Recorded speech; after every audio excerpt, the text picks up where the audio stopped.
Excelente día, chicos, me da mucho gusto saludarlos hoy. Vamos a continuar con nuestra materia de ciencias naturales y hoy vamos a hablar de las características de la luz y su importancia. Les recomiendo que visualicen el video de las fuentes de luz, fuentes de energía y recuerden hacer anotaciones de sus temas. Comencemos. Durante el desarrollo de este tema, deducirás algunas características de la luz a partir de su interacción con los objetos. Asimismo, aprenderás a reconocer la aplicación de algunas características de la luz en el funcionamiento de diversos aparatos para satisfacer nuestras necesidades. La luz solar nos permite desarrollar diferentes actividades durante el día. Como pudiste observar en el video anterior, existen algunos objetos que no dejan pasar la luz y forman una sombra definida. A estos objetos se les conoce como opacos. Otros dejan pasar parcialmente la luz y producen una sombra muy tenue, una sombra parcial. A estos se les llaman translúcidos. Y los que dejan pasar la luz casi totalmente se denominan transparentes. Los objetos opacos proyectan una sombra más definida, conocida como umbra. La palabra umbra señala la parte más oscura de una sombra. En la umbra, la fuente de luz es completamente bloqueada por el objeto que causa la sombra. Los objetos translúcidos proyectan una sombra parcial conocida como penumbra, que se da porque la fuente de luz es bloqueada parcialmente por el objeto. La palabra penumbra significa casi sombra. Los objetos opacos proyectan una sombra definida, umbra. Vamos a realizar un experimento. Vas a observar algunos artículos alrededor en tu casa y vas a enlistarlos en una tabla. Y vas a indicar con una palomita si son opacos, translúcidos o transparentes. Aquí te dejo esta imagen de los objetos translúcidos proyectan una sombra parcial que es la penumbra.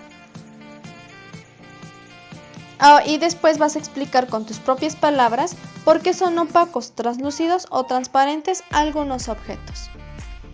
Las propiedades de los materiales opacos, translúcidos y transparentes nos permiten utilizar para un fin determinado.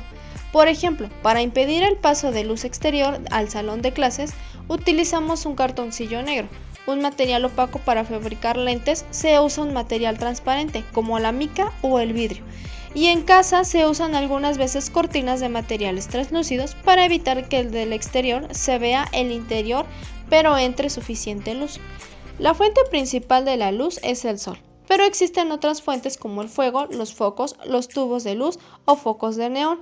Desde estas fuentes de luz se propaga iluminado a todo su paso.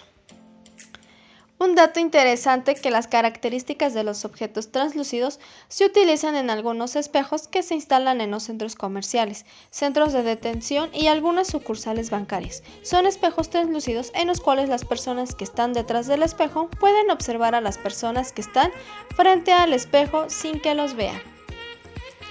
El tamaño de la sombra de conocer. Vamos a realizar un teatro de sombras. Vas a necesitar una linterna o la lámpara del celular, una cartulina negra, tijeras, cinta adhesiva, palitos de madera. Vas a dibujar en la cartulina una figura, la que tú gustes. Recórtala con las tijeras y pégala al palo con la cinta adhesiva. Coloca la figura entre la línea y una pared. Entre la linterna y una pared. Acerca y refleja la figura de la linterna y de la pared.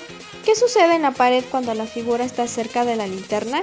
¿Qué pasa cuando alejan la figura? ¿Qué sucede cuando mueven la figura en distintas direcciones respecto de la linterna?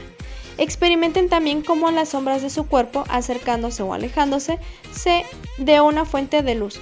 En tu cuaderno dibuja y explica cómo varió el tamaño de las sombras. El tamaño de la sombra de un mismo objeto varía dependiendo de su cercanía o lejanía respecto a la fuente de luz. Cuando el objeto opaco se encuentra cercano a la fuente de luz, proyecta una sombra más grande que cuando se encuentra lejos. Te compartiré otro dato interesante. Los eclipses son fenómenos de la naturaleza. Los antiguos mayas lo predecían con precisión. Hoy día, estos eventos nos siguen maravillando. Los eclipses son resultado de la alineación de los astros, los cuales obstruyen el paso de la luz del sol.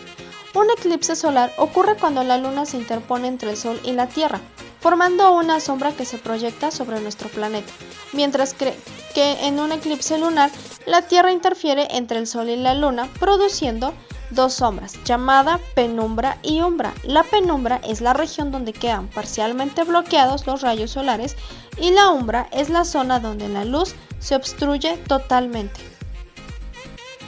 La sombra que se produce por un eclipse solar se proyecta sobre una área determinada en nuestro planeta. Muy bien, realizaremos un reloj solar. Vas a necesitar un disco del cartón del tamaño de un plato, una varita de madera de 10 a 15 centímetros, tijeras, lápiz y reloj. Vas a elaborar con ayuda de un adulto para que haga el agujero en el centro del disco e introduzca en él una varita de madera. Colócalo con cuidado en el área donde haya luz solar, la mayor parte del día. Clava el disco en la tierra por el lado del palo que sobresale del disco, el más pequeño. Cuando el reloj marque una hora en punto, señala con un lápiz la posición de la sombra que proyecta la varita del disco y escribe a un lado la hora. Repite la operación cada hora. No olvides anotar la hora que corresponde. Comenta las respuestas. Repitan la operación cada hora. No olviden anotar la hora en que corresponda. Comenta las respuestas de las siguientes preguntas. ¿Por qué la posición de la sombra proyectada cambió al pasar del tiempo? Si dejan el disco en un lugar donde lo colocaron, ¿podrían usarlo para saber la hora del día siguiente? ¿Qué pasaría si cambias de lugar el disco? ¿Te has fijado que en el transcurso del día las sombras que proyectan los árboles, casas y edificios cambian de posición? Esta variación permitió medir el tiempo antes de que existieran relojes como los que utilizamos ahora. Durante el día, la posición de la Tierra cambia respecto a la del Sol. En consecuencia, cambia también la dirección de los rayos solares. De ahí que en el caso del experimento anterior, la sombra del palo del reloj del Sol se desplace cuando el Sol se percibe en su punto más alto, o sea, en el mediodía. Se proyectan sombras cortas, mientras que cuando está abajo en el amanecer o atardecer, las sombras se proyectan más largas. El ser humano ha aprovechado las características de la luz. Un ejemplo es el reloj del Sol, como el que acabas de construir, pero existen aparatos que utilizan estas características en situaciones diarias y comunes. ¿Sabes qué aparatos son y para qué se utilizan? ¿Cuántos aparatos conoces que funcionan con base en estos principios? Como te das cuenta, la luz, las sombras, las transparencias u opacidad de objetos se aprovechan en diferentes artefactos para satisfacer necesidades del ser humano. Ejemplo de ello son las linternas utilizadas como fuentes portátiles de luz, los faros que sirven para guiar a los barcos hasta el puerto cuando se acercan a la costa, los focos de todo tipo, los relojes de sol, los vidrios opacos y translúcidos para ventanas y muchos otros. El reloj solar es uno de los instrumentos inventados por el ser humano para medir el transcurso del tiempo aplicando sus conocimientos sobre las características de la luz. Pues bueno, chicos, espero que realicen sus actividades y recuerden hacer sus anotaciones. Nos vemos mañana. Bye bye.